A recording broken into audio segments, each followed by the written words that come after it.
Captain Falcon is one of the most exciting characters in Smash Ultimate, and a lot of that comes down to his moveset. His moves are so acrobatic that they teeter on the edge of what's humanly possible. That's why I thought it would be interesting to take a look at each and every move in his kit and determine which ones a human could reasonably do. Starting with his first jab, this is a very simple, inconspicuous punch with the front hand. I think that I, and the average person, would have no problem with this. His second jab is, again, a basic punch, this time with the backhand. This is another really easy one. For his third jab, he does a knee strike, aka the gentleman. This is going to be another really simple one, so it's going in easy peasy yet again. Next, we've got his rapid jab, and this one looks really simple at first glance. But if we actually zoom in on the frame data here, he's punching once every 2 frames, which is equal to 30 times per second, so yeah, I don't think this one's happening. I could definitely punch pretty fast, but not nearly as fast as this, so I'm going to put it in not quite. And finishing up his jab, we have the last hit of the rapid jab. This is going to be a basic uppercut with the front hand, so again, I'll have no trouble with this one. Now, Captain Falcon's forward tilt is a wheel kick straight in front of him.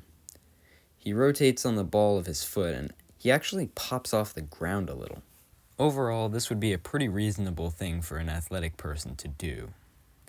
Is what I would say if you couldn't also angle it, because the high angle has his foot go way up above his head. As a trained martial artist, I think I could kick that high. But this one is a little more challenging than everything else we've looked at so far. If you thought that last one was a really high kick, well, Captain Falcon's up tilt is a dramatic axe kick that goes even higher over his head. His leg just goes straight up in the air, so I think I could just barely get this one to work. Down tilt is a low sweep kick.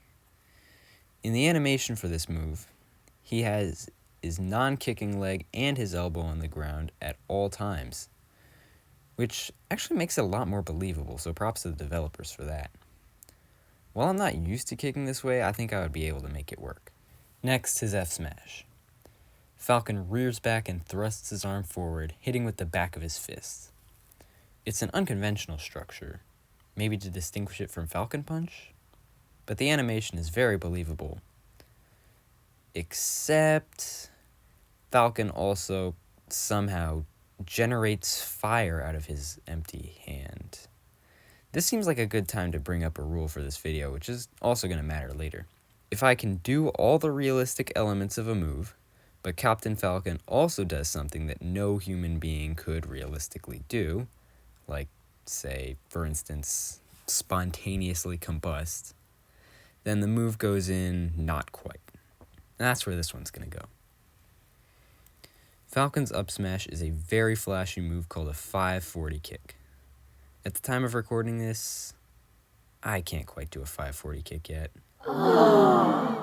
Maybe I'll get it down by the time I make a video on Sonic or Falco. For now though, this is going to go in not quite. Down smash. A low front kick followed by a low back kick in the opposite direction. Finally, we're back to the simple moves again. For his dash attack, this is the first move that's not a punch or a kick. Instead, this one's a running shoulder tackle. I could go through the motions of this move, but physics tells us that force equals mass times acceleration. So I definitely wouldn't have the same force as Captain Falcon. Falcon's neutral air is a double kick famous for its combo potential. Before making this video, I thought this would be a pretty easy one to do. Now, looking at it, I'm seeing how he spins before the first kick, and then turns the other way for the second one, and it's starting to look a bit more doubtful. It's hard for me to even get the air time for the spin kick in the first place, so I'm going to put this one in not happening. Forward air is the knee of justice, famous for stealing stocks at downright unfair percentages. The knee strike motion is doable enough, but the electricity coming out of his knee, combined with the sheer raw power this move packs, makes me think this one's not happening. Falcon's back air is just a spin to a back fist in the air. This one's going to be pretty easy. Up air, on the other hand, is a bicycle kick, I am nowhere near acrobatic enough to be able to do this one, which is a shame because Falcon looks like he's having a great time. Down air is a powerful double foot stomp, and this has got to be one of the best animated moves in the game. You can just see him coil up and spring down, putting so much power into it, it's just great. As for doing the move in real life, I think I could do the stomp itself, but this flip at the end is what's bugging me. I don't think I would have the air time or the rotation for that, so this one's not happening. Now it's time for grabs and throws. For his grab, Falcon just reaches out with his front hand, easy peasy. His pummel is a strike with the front knee, which he can do 3 times in a second. I could do the knee strike, but not quite that fast. His forward throw is an uppercut into the opponent as he releases them, and this is a good time to bring up another important rule. When I use these moves, I'm not just doing the motions. I have to be able to use them on anyone in the Smash roster, just like Falcon can. So, whether I've grabbed Pichu or Bowser, I have to be able to throw them for it to count. For forward throw, this shouldn't be a problem, as bigger characters will still have their feet on the ground until after the release, and smaller characters are easy to hold. For back throw, on the other hand, this is going to matter, because Captain Falcon swings the opponent around before kicking them. I might be able to do this with someone like Squirtle or Game & Watch, but it's not going to work for Donkey Kong. Same goes for his up throw and down throw. In both of them, Falcon lifts the opponent up significantly before slamming them, either with his hand or just on the ground. For both moves, I'm not going to be able to do this in all cases. Finally, it's time for special moves. Psych! Not so fast. We also have to do get-up attacks. Yeah, when I said each and every move at the beginning, I meant all his attacks. Don't worry though, I promise these are interesting. For his get-up attack while lying on his back, Captain Falcon does a handstand, sticks his legs out into the sides, and spins. And to be honest, I don't even think I'm going to get the first part of this. Definitely possible for someone more athletic than me, but I'm pretty sure I'd land on my head, so this is going in a new category called I'd get hurt trying.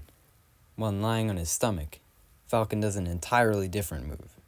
He pushes up his upper body first, then sticks out his leg behind him and does kind of a handspring move before landing in almost a split kick. And wow, that's going to be a lot of upper body strength. Not only am I not going to be able to do the handstand thing, but I think I'd get hurt trying this one too. For his get-up attack after being tripped, he does a couple back fists in front of him and behind him while standing up. This one's going to be a lot more doable than those other two. For his ledge get-up attack, he vaults up over the ledge with one hand and finishes with a sweep kick. Once again, I'm just amazed by the upper body strength of this man, and I know I'm not going to be able to do that myself. Finally, we get to what you've all been waiting for, the special moves. Starting off with probably the single most iconic move in the entire Smash Bros. Series, the Falcon Punch. Of every move in this video, this one was the hardest to rank. The motion itself is entirely doable, simple even, but the immense power, bird-shaped blast of flame, and godlike swag of this move is surely unattainable by any mortal man. Going back to that rule I mentioned earlier with Falcon's F Smash, I'm putting this one in not quite. Now we have Raptor Boost, Falcon's side B, and this move makes absolutely no sense. When he uses this on the ground, he isn't even running, he's just gliding like he's that one megachurch pastor from South Haven. When he's in the air, it defies physics even more. Where is he getting all that momentum from? And that's not even mentioning the flame stickers Sakurai just slapped on this move because it's cool. This move is so ridiculous that I actually had to create an entirely new category for it. Now we have his up special, and oh look, it's the same thing all over again. Well, okay, to be fair, he could be jumping off the ground there, but that's still way higher than I and most people can jump. This is also just magic. By the way, I'm not criticizing these moves or saying they're badly designed, I'm just trying to point out the elements that would make them impossible to do in real life. I understand that most characters in Smash have to be able to cheat physics and gain momentum out of nowhere in order to make recoveries work. It's not bad game design, it's just unrealistic. Anyway, back to the video. Captain Falcon's last move is the appropriately named Falcon Kick. This is going to be another one in which he just glides through the air with no real explanation and spontaneously combusts into flames. Actual magic. So that wraps up all of Captain Falcon's moves. I hope you guys enjoyed my take on these moves, and if you have any objections, feel free to let me know. Also, make sure to comment which characters you want to see me cover next. Thanks for watching, and I look forward to seeing you in the next video.